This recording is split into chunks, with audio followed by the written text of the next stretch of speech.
Bonjour, je suis Delphine Scullier, la responsable du musée départemental Georges de la Tour. Bienvenue au musée qui se situe place Jeanne d'Arc à Vic-sur-Seille. Ce musée porte le nom de Georges de la Tour puisque ce peintre lorrain est né ici à Vic-sur-Seille en 1593. Cette année, dans le cadre de sa programmation annuelle, le département de la Moselle propose au musée Georges de la Tour une animation, un projet pilote innovant autour de la petite enfance intitulé « Les bébés joueurs au musée ». Plusieurs rencontres seront programmées tout au long de l'année. Au total, 2 conférences, 4 ateliers à destination des professionnels de la petite enfance, ainsi que 6 ateliers à destination des parents et des enfants de 0 à 3 ans. Je vous invite à me suivre pour partir à la rencontre des différentes personnes participant à cette conférence. Je vous présente Emma Wist, médiatrice culturelle au musée Georges de la Tour, Elsa Job-Pijard, orthophoniste et formatrice, le docteur Gérard, médecin directeur de la protection maternelle et infantile du département de la Moselle, et Véronique Auteur, puéricultrice et cadre de santé. Je vous invite maintenant à une petite déambulation dans le musée.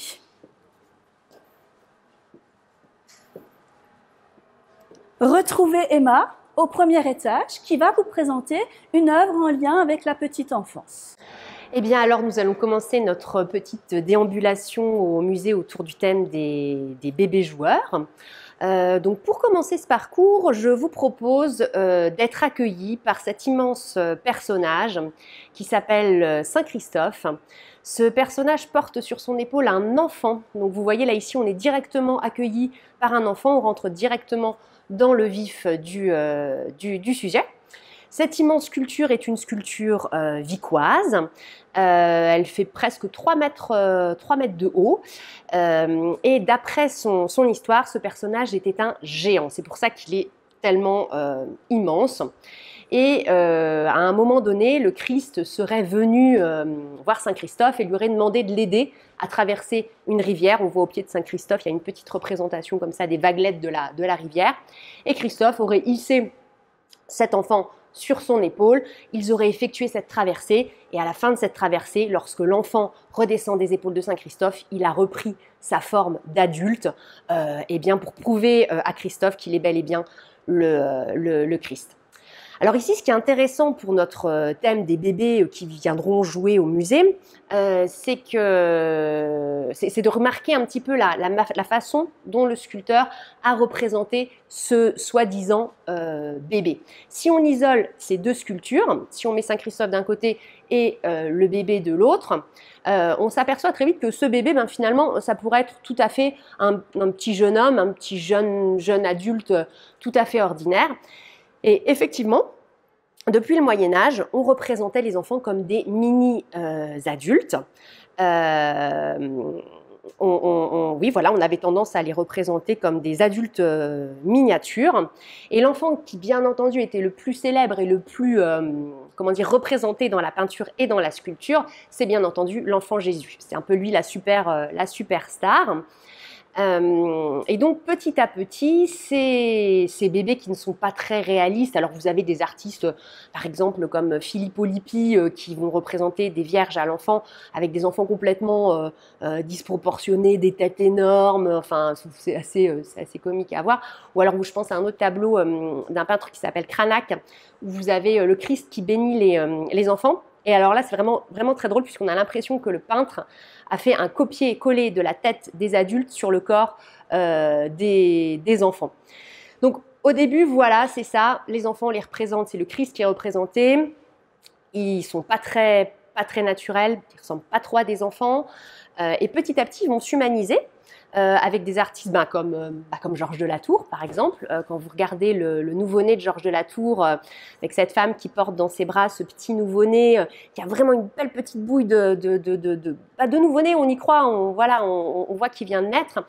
Et puis vous avez aussi, parce que Georges de la Tour c'est 17e, mais si on reste dans la période Moyen-Âge, vous avez aussi Léonard de Vinci qui a vraiment représenté de très très beaux poupons, et voilà, vous en verrez quelques exemples à l'écran.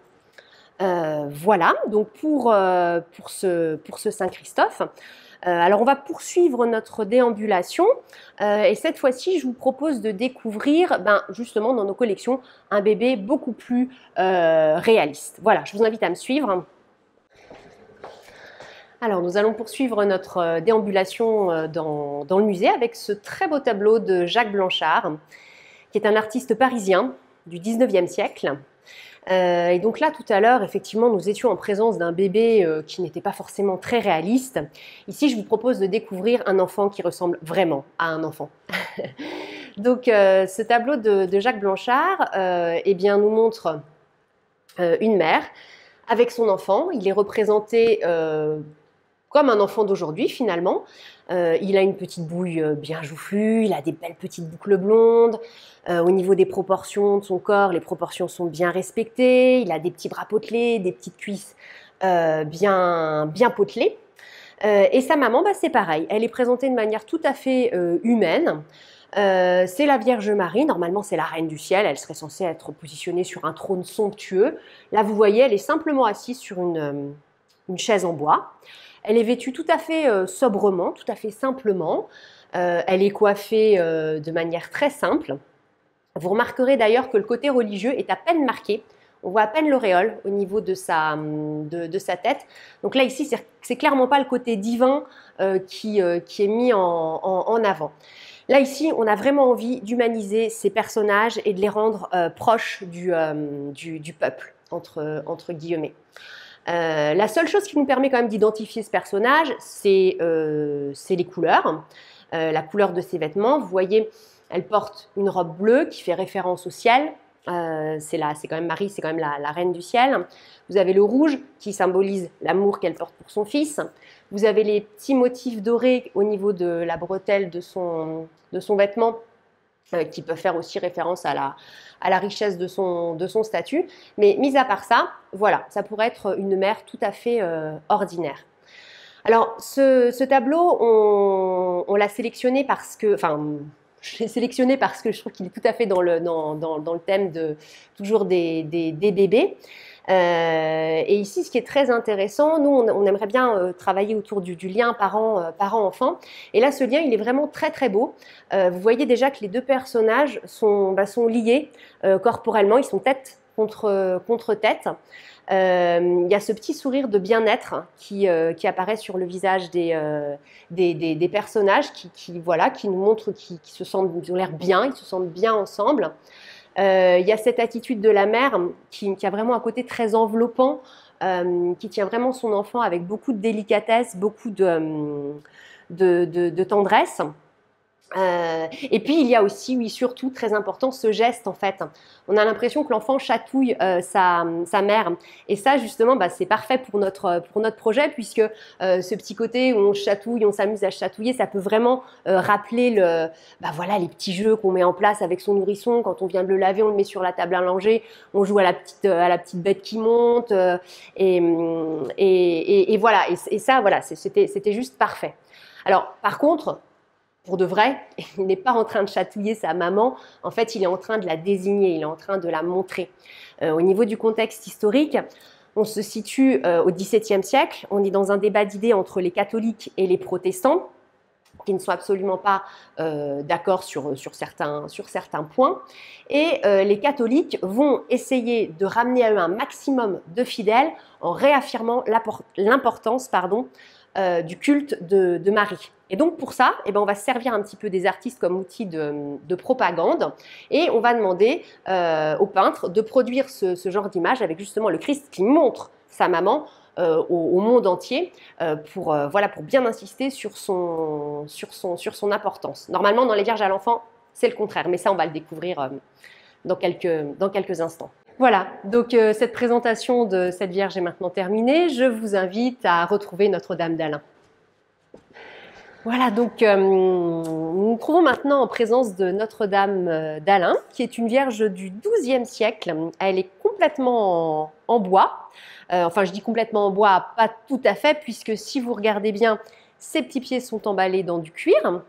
Je ne sais pas si vous le verrez à la caméra, mais en tout cas, au niveau de ses mains, il y a des petits clous qui servaient à fixer ses petites mains. Et donc là, en fait, je vous propose de comparer un petit peu ce qu'on vient de voir avec Jacques Blanchard et ce que nous avons ici avec Notre-Dame d'Allen.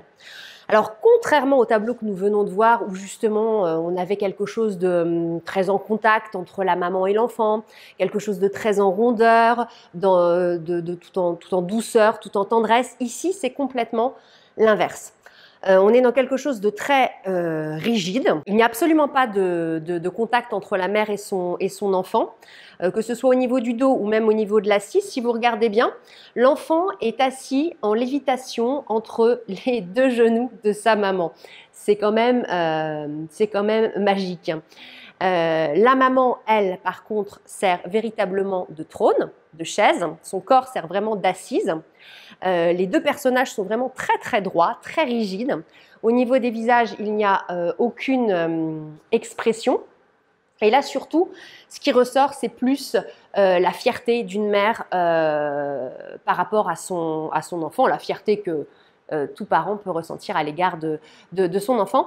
Et là, on est vraiment dans une représentation classique de la Vierge à l'enfant où Marie, justement, présente son enfant à la vénération des fidèles. Elle le présente au monde entier avec fierté. Donc voilà, on va faire une petite pause dans notre déambulation et je laisse la parole à Elsa. Merci Emma. Mais je t'en prie. Je crois que c'est vraiment une très belle transition parce que voir un parent qui sert d'assise à son enfant, c'est vraiment formidable. C'est ce qu'on va essayer de faire ici. On va permettre aux parents de vivre des moments avec leur enfant. Ils seront forcément fiers d'eux.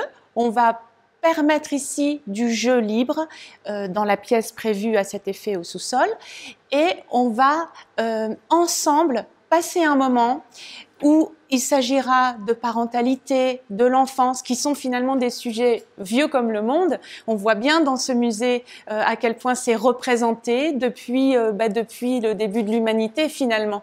Alors, moi je suis orthophoniste. Que vient faire une orthophoniste dans un musée ? C'est vrai que c'est quand même un petit peu curieux. Eh bien, le propre de mon métier, c'est la communication et le langage. Ce qui m'intéresse fortement, c'est de pouvoir permettre aux parents, dans les jeunes années de l'enfant, où tout se joue, 0-3 ans, c'est vraiment le plein boom du développement de l'enfant, c'est son éveil, c'est ses racines, c'est les fondements pour plus tard, eh bien, on va parler de tout ça, mais dans un moment de détente et de plaisir, pensé par des professionnels, ça je pense que c'est important de le dire, pensé par des professionnels de la culture et de l'enfance. Ce projet est vraiment formidable parce que on travaille ensemble, main dans la main, acteurs de terrain, professionnels de l'enfance, de la parentalité et de la culture. Nous sommes tous réunis ici pour faire exister ce projet. Faire venir des bébés dans un musée, c'est quand même pas très courant et c'est bien ce qui est beau ici. Je vous propose de retrouver Emma pour un tableau très important dans la parentalité qui représente l'allaitement et qui s'appelle la nourrice rousse. Donc nous poursuivons notre déambulation avec un dernier tableau qui a été exécuté par Gotthard Kuhl, qui est un artiste allemand du 19e siècle, et qui s'intitule La nourrice rousse. Alors, nourrice en latin se dit nutrix, c'est à la fois la femme qui allaite un enfant ou la mère qui allaite son enfant. Et ce tableau, eh bien, il est super intéressant pour notre projet, puisqu'ici, qu'est-ce que nous avons? Nous avons un enfant qui est allaité et qui met en éveil tous ses sens. Il a ce petit trésor dans sa bouche, là, il tient ce sein, c'est vraiment très important pour lui, il y a toute sa vie là dans cette tétée. Voilà, il découvre son environnement par l'odeur, par le toucher, par le regard. Et on sait à quel point justement les tout petits vont partir à la conquête du monde avec leurs 5 sens. Et si vous voulez, en fait, nous, à travers nos ateliers, on a vraiment envie de nourrir ce lien parents-enfants autour de la découverte, enfin, autour de l'éveil de l'art. Et là, ici, voilà, il y a vraiment la nourriture corporelle de la maman, mais il y a aussi, on peut faire le parallèle avec la nourriture culturelle qu'on peut essayer de transmettre en tant que parent en fonction de ses capacités, de ses centres d'intérêt, puisque voilà, en tant que père ou mère, on fait tous de notre mieux pour nos enfants en fonction de ce que nous sommes. Et donc à présent, je vais laisser la parole au docteur Gérard et à Madame Auter. Alors, ce qui vient d'être dit là par rapport à la nourrice rousse est tout à fait la justification de la présence du service départemental de PMI dans le projet, puisque le service départemental de PMI est un service de promotion de la santé qui vise justement à soutenir les parents, les jeunes enfants, les femmes enceintes dans ce fameux parcours des 1000 jours qui a été évoqué préalablement et au cours duquel tout se joue, ou en tout cas une grande partie des choses se jouent pour permettre justement de soutenir le développement des enfants. Alors pourquoi un service de promotion de la santé tel que celui que je dirige est intéressé par ce sujet? Parce que, comme ça vient d'être dit là tout à l'heure, il est question de lien. Et ce qui fait culture fait forcément lien. Et le lien est l'élément principal de préoccupation de ce service qui, justement, essaie de soigner ce lien pour permettre aux parents d'être au service du développement de leur enfant. Évidemment, un service de promotion de la santé, on se dirait que c'est un peu curieux puisqu'on n'est pas sur des choses en lien avec des maladies, mais la santé, ce n'est pas simplement l'absence de maladie ou le traitement des maladies, ça reste aussi un élément qui vise à promouvoir un état de bien-être complet, qui soit physique, qui soit psychique ou qui soit mental. Et la culture, d'une certaine façon, participe à cette question et à cette possibilité justement d'accéder à une forme de bien-être parce que l'exposition à des choses qui sont belles, qui renvoient et qui laissent exprimer des émotions, permettent aussi aux enfants d'avoir autre chose que quelque chose qui est, comment dire, se développe sur le plan des simples capacités cognitives, hein, mais les capacités émotionnelles restent aussi quelque chose qui est extrêmement intéressant à cultiver. Du coup, effectivement, quand on a eu ce contact et cette possibilité de nous ancrer dans le programme et dans ce projet, c'est avec grand plaisir que nous avons décidé de nous associer à ce projet parce que, au-delà des simples des professionnels de santé qui sont dans le service de PMI, que ce soit les sages-femmes, les médecins ou les puéricultrices ou les éducateurs de jeunes enfants, il est important que l'ensemble de la population générale, l'ensemble des parents, soient particulièrement sensibles à cette idée nouvelle de santé culturelle, de même que les professionnels de la petite enfance, qu'elles soient assistantes maternelles ou accueillantes dans les établissements d'accueil du jeune enfant, chacun puisse, à la place qu'il occupe, permettre aux enfants d'accueillir ces objets de culture et avec ce contact, au contact de ces objets plutôt, puissent aussi laisser échapper leurs émotions pour explorer davantage de sensations et grandir en harmonie et dans un développement qui est plus harmonieux. Pour en dire un petit peu plus, je vais céder la parole à Véronique Auter, qui est donc cadre santé dans le service et qui va exposer davantage les éléments précis et techniques qui gouvernent un petit peu la position du service de PMI sur le projet. Alors, ce projet des bébés joueurs au musée s'inscrit tout à fait dans l'intérêt de l'éveil culturel et artistique de l'enfant de 0 à 3 ans dans son lien avec son parent. Cet intérêt est parti d'un constat de malnutrition culturelle qui est dû à notre société moderne, qui est la société de la surconsommation, des écrans, de la vitesse, de l'accélération du temps, de l'abondance de jouets qu'on met à disposition des enfants et qui ne lui laisse plus le temps de se poser et d'être en contact avec la nature, avec les éléments. Voilà. Qu'est-ce que la santé culturelle? On peut se poser la question en tout cas. La santé culturelle, c'est la santé du lien.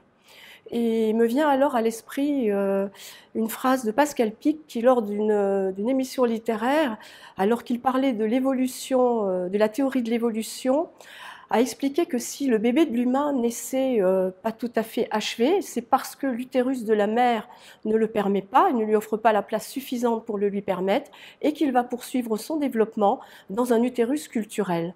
Et je crois que là, on est tout à fait dans le sujet de la thématique d'aujourd'hui. Le bébé grandit dans l'altérité. Le bébé a besoin de son parent pour grandir. Dès les années 50, on a mis en évidence les théories de l'attachement et le besoin de l'enfant d'établir une relation sécure avec ses parents pour pouvoir rentrer dans les apprentissages et les acquisitions et pouvoir devenir autonome. Un enfant ne peut exercer sa curiosité que s'il est solidement ancré. Alors souvent, le parent, c'est la figure maternelle, mais ça peut être également le père. Et on sait aujourd'hui, en tout cas, que l'enfant peut avoir des figures d'attachement multiples. Ce sont également les professionnels de la petite enfance.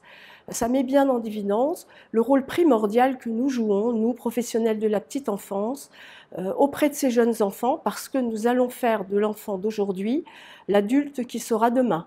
On va accompagner également le parent dans ce processus de parentalité qui n'est pas inné. Le parent est parfois perdu quand il naît en tant que parent. L'enfant naît en tant qu'enfant et le parent naît en tant que parent, et il a besoin parfois d'être accompagné. Ce lien d'attachement fait tout à fait sens au tableau que l'on vient de voir de la nourrice rousse, et donc de la proximité de l'enfant avec sa mère qui se nourrit de lait bien sûr, mais qui se nourrit aussi d'émotions, de l'échange avec sa mère, de la chaleur de sa mère, de l'odeur de sa peau, et de cette nourriture culturelle dont on parlait tout à l'heure. L'enfant va faire un tas d'expérimentations au niveau des émotions durant ce temps d'échange de l'allaitement. Lorsque l'enfant va prendre une distance avec le corps de sa mère, il va pouvoir le faire à travers le langage. Dans un premier temps par le babillage, puisque l'enfant qui va être éloigné de sa mère va la solliciter par des babilles et elle va pouvoir lui répondre ainsi, et c'est ce qui va permettre de maintenir le lien mère-enfant. Suite au babil apparaîtra le langage. L'enfant n'apprend pas à parler, il ne feuillette pas les pages d'un livre pour apprendre des mots, mais le langage est une question d'usage, c'est l'échange avec la mère. L'enfant va petit à petit comprendre les mots, va recréer des mots pour pouvoir échanger avec son parent, avec les professionnels. Alors, on sait aujourd'hui que dans la connaissance qu'on a du développement de l'enfant et de son cerveau, on sait que le mode d'apprentissage des enfants de 0 à 3 ans est bien particulier, puisqu'on n'est pas vraiment dans des apprentissages, mais plutôt dans des acquisitions. Les acquisitions, ce sont des choses qui viennent de l'intérieur, qui viennent de l'enfant, alors que les apprentissages viennent de l'extérieur. D'ailleurs, dans le mot « apprendre », il y a bien le mot « prendre ». L'enfant de 0 à 3 ans aura besoin qu'on mette à sa disposition ce dont il a besoin pour faire ses expériences et ainsi apprendre le monde extérieur.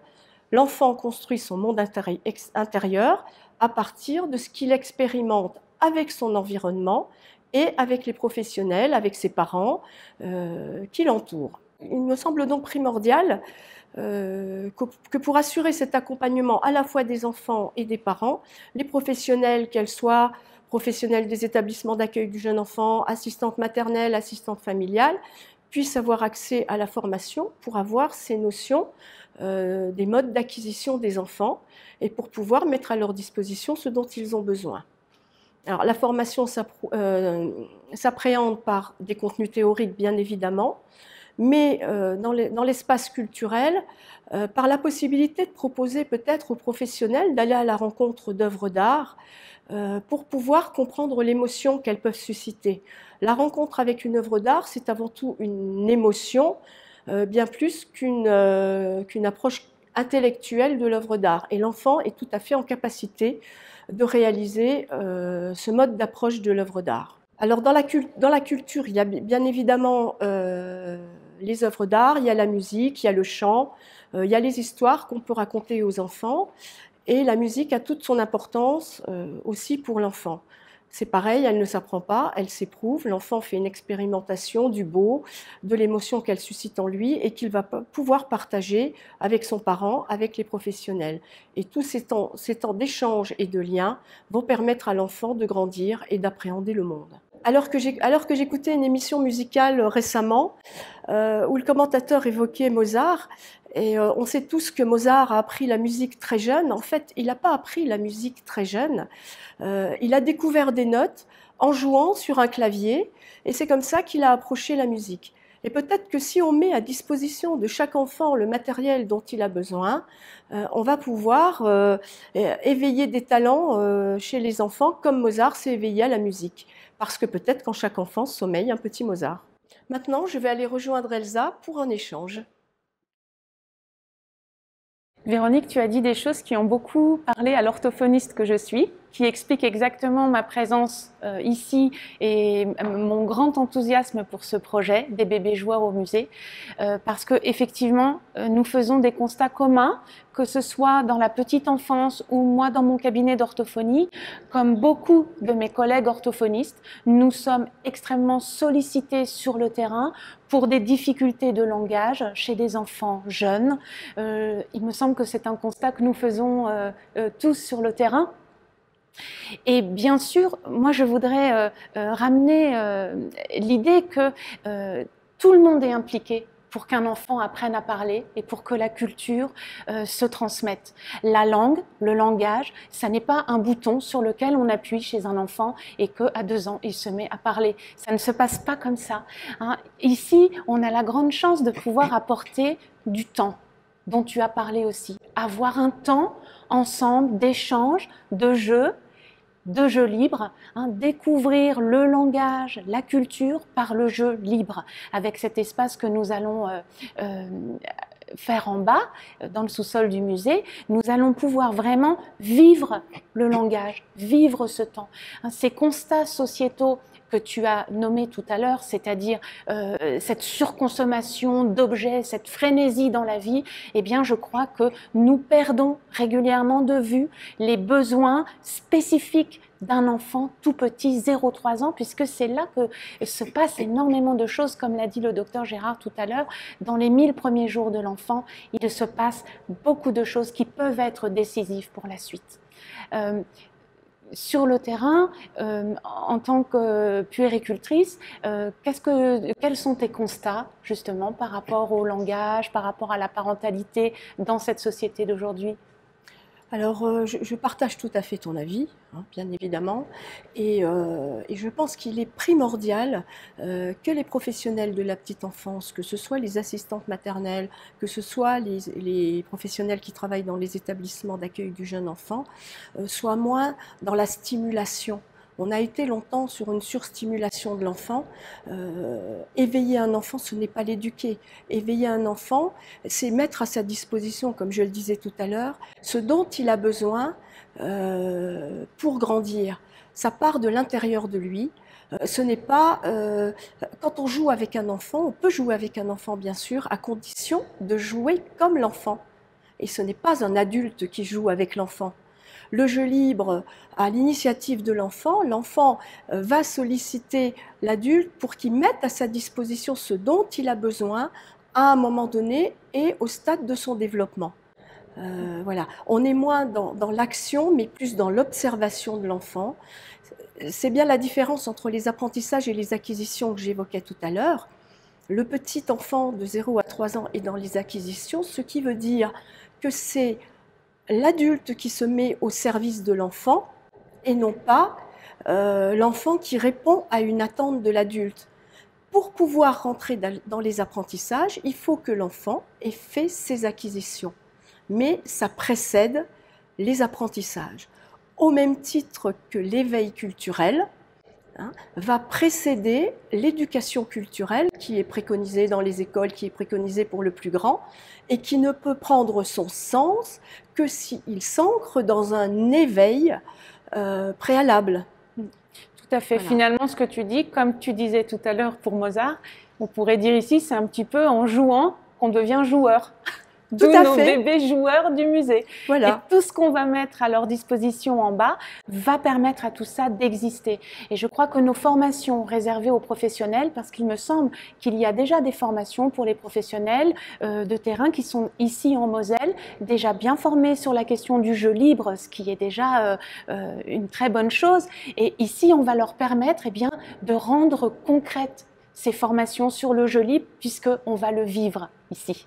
Alors si je souhaiterais juste faire une petite remarque, Sylviane Jampineau, dans son rapport qu'elle a remis au ministre de la Santé, au ministre de l'Éducation en 2016, parle de vitalité découvreuse de l'enfant. Hein, l'enfant qui va aller à la découverte du monde, il va à la découverte du monde avec ce qu'il a en lui, et avec ce qu'on va mettre à sa disposition, eh bien, si l'enfant a une vitalité découvreuse, je crois qu'on ne peut que conseiller les professionnels d'avoir cette même vitalité découvreuse, parce que c'est par la formation, c'est par les lectures, c'est par la connaissance qu'on a de plus en plus précise du développement de l'enfant qu'on va pouvoir répondre de manière la plus adaptée à ses besoins. Mais ça passe obligatoirement par la formation et par l'envie de se former, par la vitalité d'apprendre. Tout à fait, et c'est ce qu'on va aussi essayer de faire exister pour nos stagiaires